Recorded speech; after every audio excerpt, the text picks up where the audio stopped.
durante esta semana. Y los temas que vamos a tratar, vamos a tratar de responder esa pregunta. Y esta noche, pues vamos a comenzar con lo más básico. El tema de esta noche se titula ¿Quién soy? Si no sabemos quiénes somos como individuos, difícilmente reconoceremos cuál es nuestra misión en esta vida. Clive Staples Lewis, más conocido como C.S. Lewis, fue un famoso filósofo nacido en 1898, de origen irlandés, gran profesor de literatura medieval inglesa en Oxford, y fue escritor de muchos libros de texto, de cuentos, de narraciones, entre ellas las famosas Crónicas de Narnia. Nosotros lo hemos llegado a conocer a través de las películas que se han basado en algunos de los libros de estas Crónicas de Narnia. Aunque, si ustedes no lo creen, tienen que ir a revisar sus lecciones de la escuela sabática. Muchos autores cristianos citan a Lewis porque él llegó a ser un apologeta cristiano, un defensor de la fe cristiana. Pero no fue siempre así. Lewis era un ateo convencido, golpeado por la muerte de su madre desde muy joven, a los 9 años, y frustrado por las experiencias vividas, por un mundo cruel que lo rodeaba, separado de su padre. Él escribió desde pequeño cuentos fantásticos con animales como personajes. Buscaba las respuestas a todos los problemas, pero no los encontraba, porque no buscaba en la dirección adecuada. Sentía miedo de creer y no quería comprometerse. No muy diferente a lo que sucede ahora en día, no solo con jóvenes, sino también con adultos.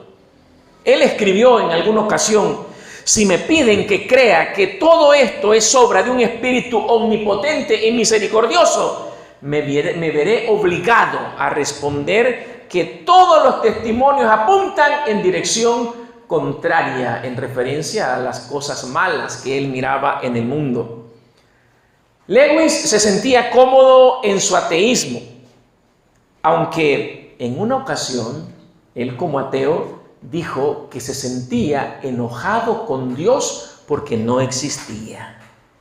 Lewis entró en contacto con J.R.R. Tolkien, otro escritor muy famoso en nuestros días, inglés, escritor de los libros El Señor de los Anillos. Él era un cristiano protestante. Y empezaron a intercambiar y a hablar sobre los prejuicios que tenía Lewis, y Tolkien le presentaba lo que la Biblia mostraba sobre el sufrimiento y sobre el drama humano. La amistad de Tolkien y el haber leído un libro de un autor cristiano, Chesterton, introdujeron poco a poco en la mente y en la cabeza de Lewis la existencia de un Dios todopoderoso. Sintió que Dios simplemente se limitaba a decirle a él: yo soy el Señor, yo soy el que soy, yo soy. Y una noche, dice él, deben imaginarme solo en una habitación en Magdalen, en la universidad, noche tras noche, sintiendo cada vez en mi mente que se apartaba más del trabajo y ese acercamiento continuo e inexorable de aquel con quien tan encarecidamente no deseaba encontrarme. Al final, aquel a quien temía profundamente cayó sobre mí. Hacia la festividad de la Trinidad en 1929, cedí, dijo él, admití que Dios era Dios, y de rodillas oré. Quizá fuera aquella noche el converso más desalentado y remiso de toda Inglaterra. Y luego describe Lewis: hasta entonces yo había supuesto que el centro de la realidad sería así como un lugar. En vez de eso, me encontré que el centro de la realidad es una persona. Estamos ante una sociedad llena de millones de ateos como Lewis. Ateos aún dentro de la iglesia, en las filas de nuestros jóvenes, jóvenes y adultos enojados con un Dios porque no existe como ellos esperan que exista. Confundidos. Buscan respuestas en corrientes filosóficas y mil variadas cosmovisiones que generan subculturas que gritan y exigen que les permitan vivir como les dé la gana. Teístas, deístas, naturalistas, nihilistas, existencialistas, panteístas, de la nueva era, posmodernistas, y la lista sigue. También se presentan ante un menú de orientaciones sexuales a escoger. Heterosexuales, homosexuales, bisexuales, asexuales, androginosexuales, antrosexuales, autosexuales, bicuriosos o biflexibles, demisexuales, ginosexuales, grisexuales, lisexuales, monosexuales, omnisexuales, pansexuales, poliamorosos, poliamorosas, polisexuales, pornosexuales, sapiosexuales, coliosexuales, transeróticos y transeróticas. Y sobre eso, la diversa lista de identidad de género, género binario, no binario, agénero, bigénero, pangénero, género fluido, trigénero, cisgénero, intergénero, poligénero, multigénero, intersexual, transgénero, transexual, persona de sexo no ajustado o non conforming, neutris, verdace o dos espíritus. Usted escoja qué quiere ser. Divisiones generacionales como los baby boomers, los de la generación X, los millennials, los centennials y los nuevos, los alfa. Subculturas y tribus inmersas en un culto a la imagen. ¿Quién no estuvo viendo la entrega del Balón de Oro? Dentro de los más jóvenes. ¿O quién no escuchó la noticia? Un culto a la imagen. Ahora los muchachos o son de Messi o son de Ronaldo. Un culto a la imagen. Subculturas que han logrado cobijo entre las generaciones más jóvenes ante la crisis generacional. Algunas tribus urbanas existentes ahora en día que nuestros muchachos conocen, los hippies, los góticos, los raperos, los hipsters, los emos, los punks, los heavies, los rastafari, los frikis. Entre los frikis están los otakus. O sea, ese es asunto del anime y todo eso, ¿verdad? Cómo les encanta. Los gamers, los geeks, los skaters, los rockabilis, los swaggers, los muppies, los pokémones, los reggaetoneros, los grunge, los skinheads, los pijos, los hip hop, los chonis, los canis, y la lista de subculturas continúa. Ante este variopinto de opciones, es válido preguntar hoy: ¿quién eres tú? ¿Qué eres tú? ¿Un otaku? ¿Un transexual? ¿Un pansexual? ¿Un hipster? ¿Quién eres tú?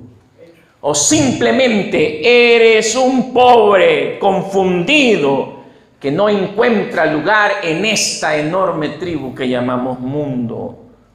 ¿O ya está definido totalmente? ¿Qué dice la Biblia? Vamos a ver, mis queridos hermanos. Miren, en primer lugar, yo quiero decirte que según la Biblia, tú eres creación de Dios. Los físicos teóricos como Stephen Hawking han planteado que para que el universo exista solo se necesitan dos elementos: tiempo y espacio. Según ellos, el Big Bang dio origen al tiempo y al espacio. Cuando se dio el Big Bang, comenzó a aparecer el tiempo y el espacio. Hace posible la existencia de todo. El único problema es que ellos no han podido explicar qué existía antes del tiempo y el espacio. ¿Sí? Sus mismas teorías violan las leyes que han establecido ellos mismos. ¿Qué había antes del Big Bang? Escuché a un científico decir, pues es que no había nada. No existía el tiempo, no existía el espacio. Bueno, y la pregunta es, ¿y si no había nada? ¿De dónde apareció todo? Es que de repente hubo el Big Bang, ¿pero de dónde? Y no pueden explicarlo. Pero la Biblia nos presenta que no fue el Big Bang el originador del tiempo y del espacio y de la humanidad. Dice Génesis capítulo 1, versículo 1. En el principio creó Dios los cielos y la tierra. La palabra principio viene del hebreo reshit. Inicio de tiempo. Eso es reshit. Dios es el originador del tiempo. Y para que exista el universo se necesita tiempo. Y dice Génesis 1:1, en el principio creó. Dios es el origen del tiempo. Él lo creó. Y la palabra crear viene del hebreo bará. Bará es una palabra que es creación, es crear, pero que no se le puede aplicar a un ser humano. Por ejemplo, a mí me gusta, no soy carpintero, pero de repente agarro mis herramientas y pedazos de madera y comienzo a hacer. Y eso es una creación. Estas bancas son una creación. Pero en hebreo para esa creación no se usa bará. Bará únicamente se usa en el acto de creación de Dios. Porque bará es crear de la nada. El tiempo y el espacio fueron creados por Dios. Y Dios va más allá de la ley de Lavoisier, padre de la química moderna, que dice la materia ni se crea ni se destruye, solo se transforma. Dios va más allá, porque Él es el único que crea de la nada. Y te creó a ti y me creó a mí de la nada. Génesis 1:27 dice claramente, y creó Dios al hombre a su imagen, a imagen de Dios, lo creó, varón y hembra, los creó. Génesis 1 no pretende explicarnos el origen de las cosas. Génesis 1 da por hecho que así se originó todo. Deja de andar buscando respuestas en filosofías, en los físicos teóricos. No eres producto de la casualidad. No eres producto de las probabilidades, no eres resultado de una singularidad, no apareciste por el Big Bang. Dios te creó a su imagen y lo hizo con un propósito. Así que si quieres una respuesta a la pregunta ¿quién soy?, tú puedes decir claramente soy creación de Dios. Pero hay una variable que Lewis en un momento no entendió. En el mismo Edén nosotros nos rebelamos contra Dios y nos convertimos en una raza condenada a muerte. Después de ser creado por Dios, tú y yo somos pecadores perdidos. Lo dice claramente el apóstol Pablo en el libro de Romanos capítulo 5 y versículo 12. Romanos capítulo 5 y versículo 12. Por tanto, como el pecado entró en el mundo por un hombre y por el pecado la muerte, así la muerte pasó a todos los hombres, por cuanto todos, ¿qué pasa? Eso ha traído toda la confusión existente ahora en día. La separación de nuestro Creador, porque así lo agrega Pablo en Romanos 3:23, por cuanto todos pecaron. ¿Y están qué cosa? Destituidos, separados de la gloria del Señor, separados de la fuente de la vida, la muerte entró. Separado de la fuente de la vida, la enfermedad entró. Separado de la fuente de la vida, la confusión entró en nuestros corazones. El argumento ateo, como lo creía Lewis, es que si Dios existe, ¿por qué permite el sufrimiento? Mis hermanos, la respuesta a este argumento está ahí en el jardín del Edén.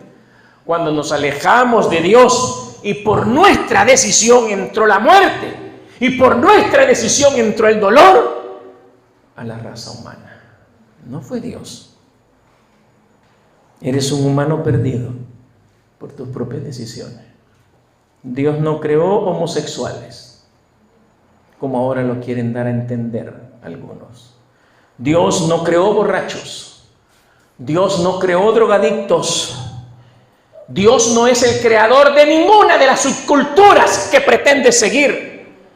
Dios no es el creador de ninguna de las orientaciones sexuales o de género, como se le reveló a Lewis. Dios es el gran yo soy.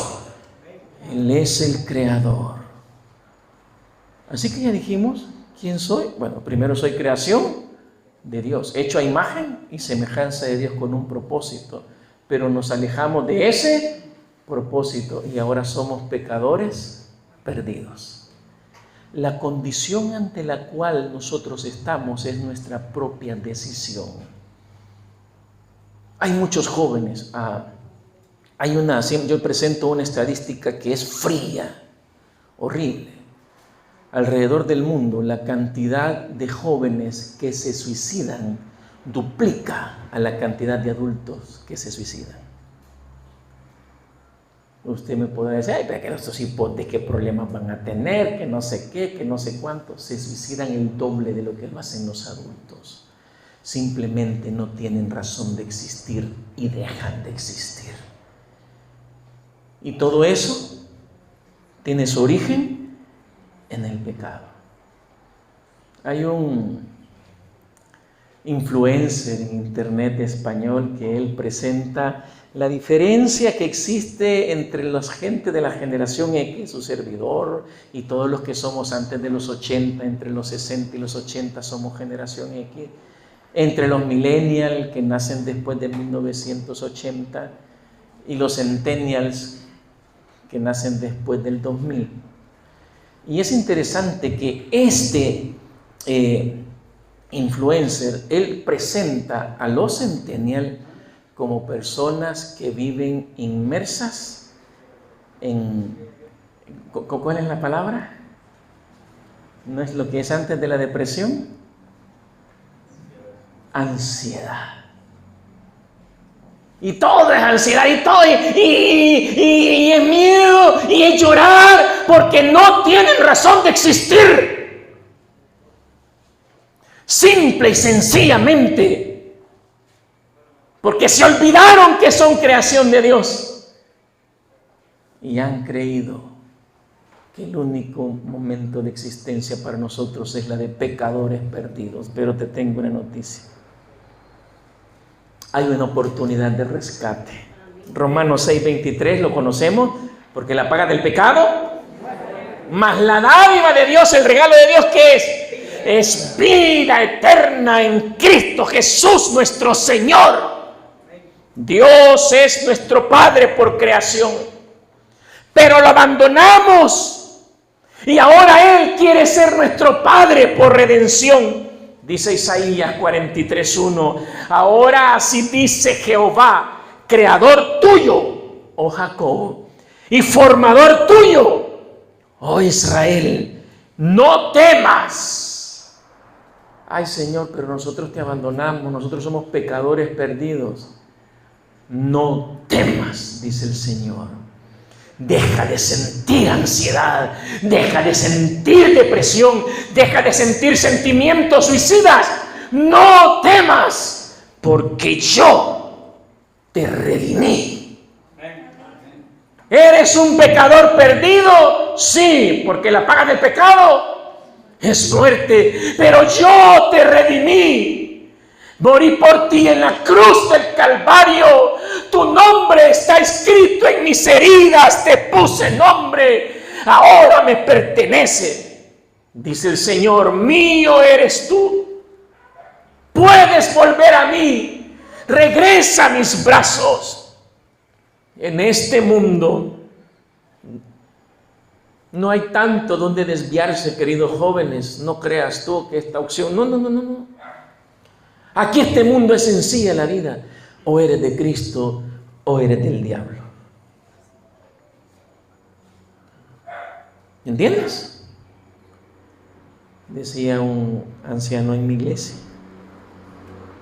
En la salvación no hay neutros. Los neutros solo están en la caja de cambio de los carros estándar nada más. O somos de Cristo o somos del diablo. Si es que Jesús así lo expresó en San Lucas 11:23. El que no es conmigo y el que conmigo no recoge. Miren, muchachos, dejen de hacerse los mareados, que estoy confundido, que no sé qué hacer. No, hombre. Si no son del Señor, son del diablo. Oye, hermano, pues no, porque es lo que el Señor dijo. Entonces, la pregunta es, ¿quién eres? A finales de 1735, John Wesley, fundador del metodismo. Ustedes se recuerdan que algunos de nuestros fundadores, como la hermana White, ellos fueron metodistas antes de ser adventistas. Él hizo un viaje a América como misionero para servir como pastor entre los colonos británicos en el estado de Georgia. Pero el barco en que Wesley estaba viajando enfrentó graves problemas con una tormenta, a tal punto que el mástil se partió. Wesley, que tenía pagada una cabina, un cuarto en el barco, bajó porque él tenía miedo, estaba temblando. Pero escuchó unos signos. Salió a la parte de arriba del barco, ¿verdad? Y ahí vio a un grupo de cristianos moravos alemanes que no tenían miedo, que estaban cantando, que estaban orando, y sintió vergüenza, porque él sí tenía miedo. Cuando el viaje terminó y llegaron a América, Wesley le preguntó al líder de los moravos, ¿por qué estuvieron tan serenos en la tormenta? ¿No tenían miedo? A lo que aquel hombre le respondió con una pregunta. Hermano, le dijo, ¿eres cristiano? Y Wesley más tarde con vergüenza tuvo que aceptar que él dijo sí. En mi vida, dijo él, nunca he dicho palabra más vana. Porque él, a pesar de que denominacionalmente era cristiano, en esa ocasión se dio cuenta que no lo era. ¿Quién eres? ¿Eres cristiano? ¿Eres un pecador redimido o todavía eres un pecador perdido? Por sobre todo somos criaturas del Señor, creados a su imagen y semejanza para un gran propósito, para vivir eternamente. Tristemente nos convertimos en pecadores perdidos. Ahora el Señor nos da la oportunidad. Quisiera preguntarles esta noche, no sé si me quieren acompañar en oración, para decirle así sinceramente al Señor, Señor, quizás como Wesley yo ahora tengo miedo. Estoy aquí en la iglesia, pero quizás no me siento seguro. Quizás hasta confundido. Pero yo he aprendido hoy que yo soy tu hijo. Que tú moriste por mí. Que tú me redimiste. Y yo quisiera que vengas a mi corazón. Wesley entendió que solo aceptando en realidad a Cristo en su corazón, él podía llegar a ser un verdadero cristiano. ¿Deseas tú esta noche pedirle a Cristo, ayúdame a ser un verdadero cristiano? Eso es lo que yo soy. Si tú lo quieres, ponte en pie para que oremos juntos y finalicemos esta reunión. ¿Quién soy? Espero que esta noche pueda responderle al Señor, Señor, yo soy tu hijo. Perdóname, redime mi vida. Oremos. Gracias, Señor. Gracias por tu amor, misericordia, cuidado y compañía. Algunos cristianos quizás nos pasa como a Wesley, Señor. Vamos confundidos, estamos sirviendo aquí en la iglesia, pero aún no somos cristianos. Ayúdanos a reconocerte como nuestro Creador, pero también como nuestro Redentor. A reconocer que en este mundo solo hay lugar para la confusión cuando tú no estás en nuestra vida.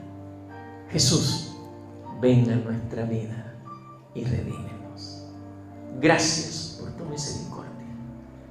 En Jesús lo pedimos. Amén y amén.